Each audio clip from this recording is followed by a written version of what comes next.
Shalom, shalom, shalom. I do hope everyone is well. This is the day that Yah has made, and I will rejoice and be glad in it. I just wanted to share something I've recently said to my children that my grandmother always said to us. And Mama used to say to us that charity begins at home. And at the time, I didn't understand what she meant. And of course, back then older persons would speak and they ain't giving you too much explanation.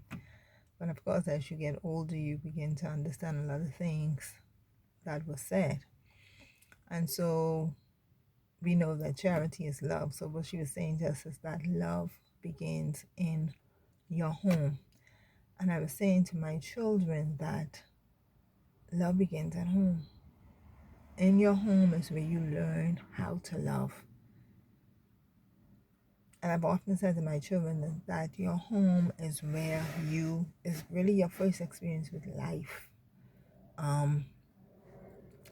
Your first lessons are in your home. And so the home should be the place where you learn to love, where you learn respect, where you learn to be kind and gentle and patient. And your home is where you are affirmed, where you are encouraged, where you are where you can be yourself, where you can make a mistake and not feel ashamed or embarrassed because the persons there are going to encourage you to get up, and they are going to not, hopefully, not cause you to feel ashamed as if you have to hide. I believe that is the place a home should be. And I'm saying this to my children because my children, they're teenagers and they have their different disagreements. And I have, from they were small, I've encouraged my children to express themselves. I remember when my son was younger, being the youngest, his sister, being very vocal, would always go at him. And he was young, but he used to get frustrated and he didn't love her so much. And one day I saw that he was very frustrated because he couldn't really express himself, or she used to be right there, And I said to him one day, I said, come here. I said, don't you allow your sister to speak to you any kind of way. I said, you defend yourself, explain to her, what you're feeling. Just don't let her come at you and you don't say anything. And so from that day to this, my son, and I'm happy that he got his voice, especially for a male child. I did not want him to feel as if he could not express himself. And so I always encouraged him to speak. And I encourage my children to speak, but I've always said to them, it's how you speak. Don't be afraid to speak, but it's how you speak. Always have respect. And so they had their disagreement, and I often listen to them in the house, and if it goes on too long, then I step in. And I give them each an opportunity to make their case, and I'm in between, just listening, and I'll say, okay, now it's your time or whatever, but my children are not permitted to say mean things to each other. They're not permitted to call each other name. And I'm not saying that they don't, but when they do, that's when I go like, you understand? I'm like, because I'm telling them, no. That's not in this house. In this house, you can be angry. You can express that frustration, but you're not going to use words that are going to break each other down. You're not going to say unkind things to each other. I'm like, you are intelligent children. You shouldn't have to say mean things to each other to get a point across. And that's why I was having that conversation. In your home, your home should be a place where you feel the love. You're secure in that. You are affirmed daily. And so, and I'm saying to them, when you go out there in the world where people can look at you and smile, but it may not be genuine. You understand? They can say nice things to you, but it may not be genuine, but that's not something you're going to um feel as if you need to gravitate towards, or you're gonna hold on to that person for their life, because in your home you would have already had affirmation. You would have already been told that you are intelligent, you're smart, you're beautiful. You would have already known what it is to experience genuine love. You would have already known what it is to make a mistake, but not have somebody come down on you and beat you down and make you feel like you have done the worst thing. But instead they say, okay, do it again, do it again, you know. And that's what a home should be. That's what I believe a home should be. And I've said to my children, this home, this home is gonna be a place where you can be you. Here in my house. I mean, I remember my children were small, very younger, and I take them out. I didn't have problems with them. If I said to them, oh, you can't have this, and they cried, or you can't have that, and they cried, or if they went out, I had to keep saying to them, oh, sit down and don't do this and don't know. Because in their house, in their home, they were allowed to play. They were allowed to, if they made a mess, if they were too young, I cleaned it up. And as they got older, I taught them how to clean after themselves. So when they went out, they knew, and I would always say to them, this is a place where we come to shop. We come to pay a bill. This is not a place to play. And so I've taught them in the house how they are to behave when they go out there, you know. And for me, it is, and I want to encourage mothers, and I'm doing this, and especially not only to mothers, but to parents, but especially to mothers, because I know mothers spend more time with the children, and most of the home really and truly have mothers in it. But I want to encourage you, mothers, to teach your children how to love each other in the home, how to speak respectfully to each other, how to be kind, how to be patient with each other in the house. How to, and I said to my children, you should learn, and that's why I allow them when they're having their disagreements. I don't, no, I allow them to, you work it out, because this in your home is where you should learn problem resolution, you know, how to solve a problem conflicts, and how to resolve your conflicts with other people. So when you go out there and you experience it, you're not gonna go off the deep edge and feel as if you gotta take up something and knock someone with, or you understand.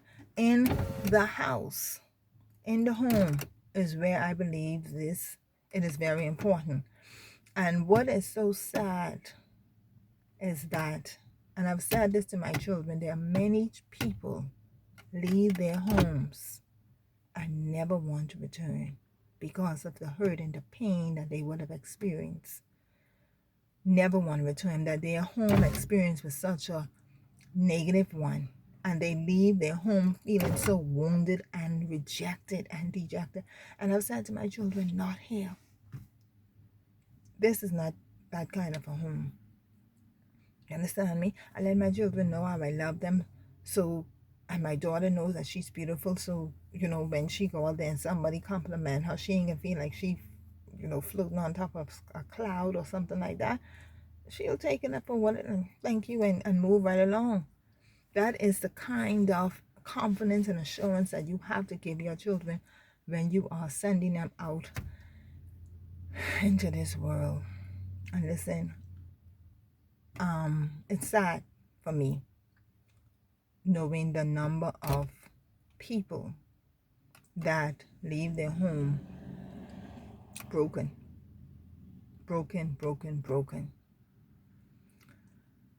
I was thinking about this for quite a bit, and I kept meaning to record it. But last week I had a video sent to me of some kind of abuse that was taking place in our home. And all of that, seeing that, reinforced to me what I've been thinking. That there are so many persons that are mentally and physically and sexually abused children in their home, that leave their homes scarred for life, wounded. I want to encourage you mothers to create an environment in your home where your children can be safe, where your children can be protected. I don't think I will ever understand a mother who allow a man to abuse her child and she stay with him. I will never understand that, whether it be physical or sexual. And we get a lot of stories here of those kind of things happening where persons are molested and raped by their mommy's boyfriend, or the young man or the little boy is beaten by the mommy's boyfriend. Listen, I don't think I could say it on this platform, but listen.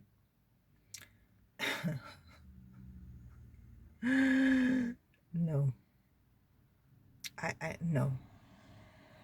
No. Anyway, I will never understand that. But I want to encourage you mothers to love your children, teach your children their value, teach your children how to be kind, teach them how to be gentle, teach them values so when they grow up, they will have those values. Listen, I put on my Facebook page this day because we have a lot of abuse in this country, children, and I don't understand it. I don't want to, I for years, and I know it happens other places too. But what is annoying to me is that the loud noise that we would get, people would make when two grown adults, be it male and male or female and female, decide that they can make their choice. No matter how you feel about that, we get this loud outcry because we think that is so abominable. And I'm not saying that it isn't. But I was like to someone before, you honestly think that the Most High is going to judge them worse than he's going to judge you who is raping and taking the innocent, molesting and abusing a child? You think that over there is worse than this to him? And I'm saying that because we get a cry and they say, oh, that's what caused Sodom and Gomorrah thing to be burned. But you sitting down and hundreds of children daily in this country are molested and raped and abused physically. And there is absolutely no loud cry. Just last week I saw where 2 young women were found dead. There's no outcry. And the things that we tend to get all upset about. You understand me? Grown people making choices, no matter what you think, that's their choice. But when you have children who are innocent and vulnerable, and you get these people taking their innocence, and you sit down and you have your mouth and you turn your head as if it's nothing, you are a part of the problem. And like I put on my Facebook page today, we gotta understand something. Rapists, child molesters, murderers are not born. They are created in your home. Right in your home, right in your house. That's where that behavior is learned. Right there. Because someone would have done something to them. Some words would have been spoken over them that would have cut them so deep and build up such anger. You understand me? I think it was last year, it was a young man that killed another young man. And it was really sad because this young man was supposed to be, he thought they were his friends.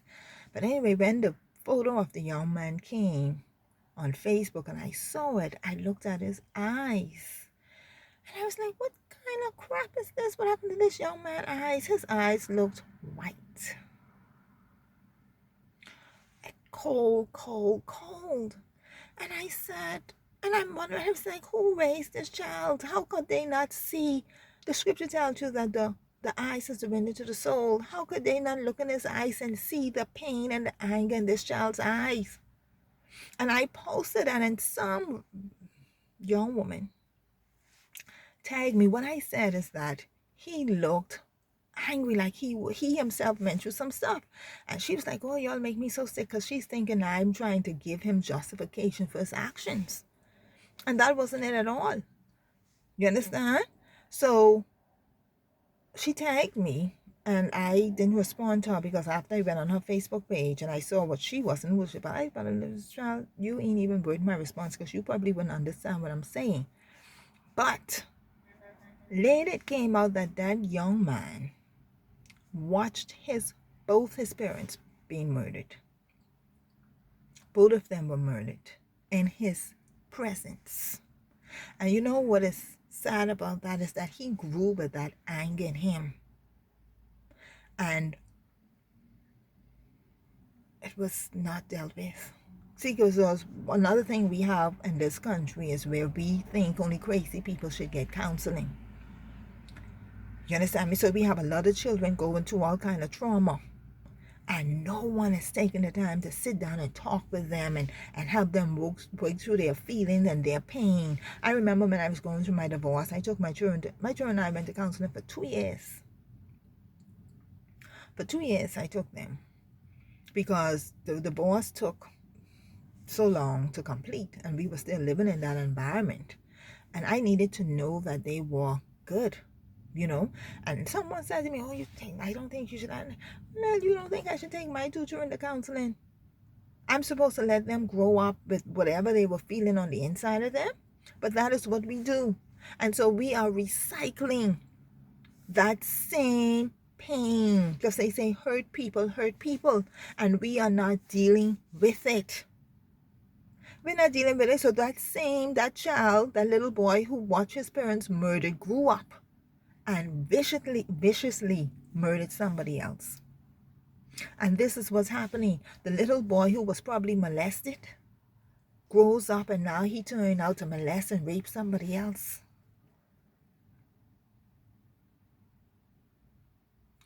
Parents, listen. You've got to take note of what is happening in your house. You have to be careful of the words you're speaking. You got to be careful of the actions that even what your children are displaying. When you see certain little things, you got to talk with them, find out what happened. When I see my children doing some stuff, I say, where you get that from? Because you didn't get it here. Where you learned that? I asked them, and from they were small, I remember my daughter would have been in grade K4 and K5, and she came home one day and she's like, Mommy, and I pick her up and she come in the car, Mommy, the little girl that smelled so bad, and and I was like, what? I said, where you get that from? And her and her friend, I told her, no. And how she, I said, no. She looked at me shocked. I said, you ever see your mommy treat and speak to somebody like that? I said, you go and you apologize to that child, because you know how you would made her feel.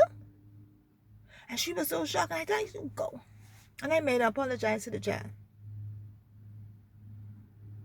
And whenever you see my children did something that to me was their character, because their character is developing. No. My son used to be very upset when he came home and he complained to me about the teacher. That's the teacher. I said, so okay, what did you do? What was your response to the teacher? What did you do? Oh, Mommy, you taking up for the teacher? I said, I'm not taking up for the teacher. I said, baby boy, I ain't raising the teacher, I raising you. I need to know what was your response when the teacher said this, or what caused the teacher to respond to you like that. What was your action? What you're doing? What are the rules in the classroom? What are you supposed to do, and how are you supposed to conduct yourself?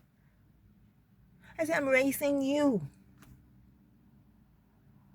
I'm not going after the teacher. You understand? I'm not saying what she would have done, but my concern and first and foremost is always your character. How do you respond in a certain situation? I've said to my children, you don't allow nobody to bring you down or to change your who you are.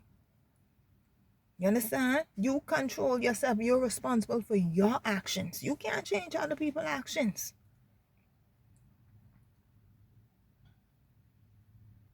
And so we have got to parent mothers. Listen, there are too many children that are leaving their homes wounded. There are too many children that are being wounded in their homes. We have too many young girls that are running away because their mommy meet the man yesterday and bring him home last night. Because some of y'all just feel you just need to have a man in your bed. So you're willing to sacrifice your daughters, your children.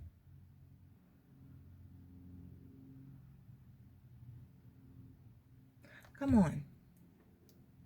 We have to stop this cycle of abuse, child abuse.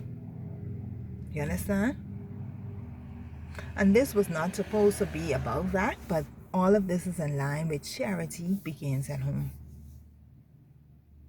You understand me? Your children learn about life in their house, and too many children are learning everything but love in their homes.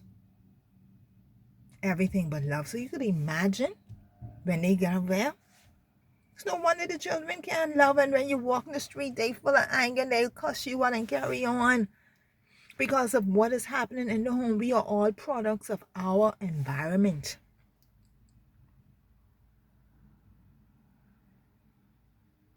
I want to encourage you, parents, mothers, listen, take the time. Your children don't need things, Your children need to be emotionally secure, emotionally stable. They need to feel safe. They need to be protected. You understand me? You could dress them up, feed them all the bad fast food, but it's their emotional state, their mental state, their confidence level, their self-esteem is what you need to be concerned about. And too many times we are not concerned about that. We are not concerned about the words that we speak, the actions we display in the front of our children. But that is those things that is forming their character, and that's what's going to determine the kind of society we are living in. And so based on what we are experiencing now, like I put on my Facebook page, what y'all need to talk is that it was in your house that murderer and that rapist was created. Right in your house. That thief came out of your house. Do you understand? You're responsible for that. Because when he was given to you, when he or she born, you got a clean slate. You wrote on that. That's a result of you. You take responsibility for that. No, but nobody can send around no voice note about that. About what you're doing and how you handling your children in your home or how you're not handling them. But you want to send around these ridiculous voice notes talking about who doing this and who doing the next. Take care of your business. Raise your children.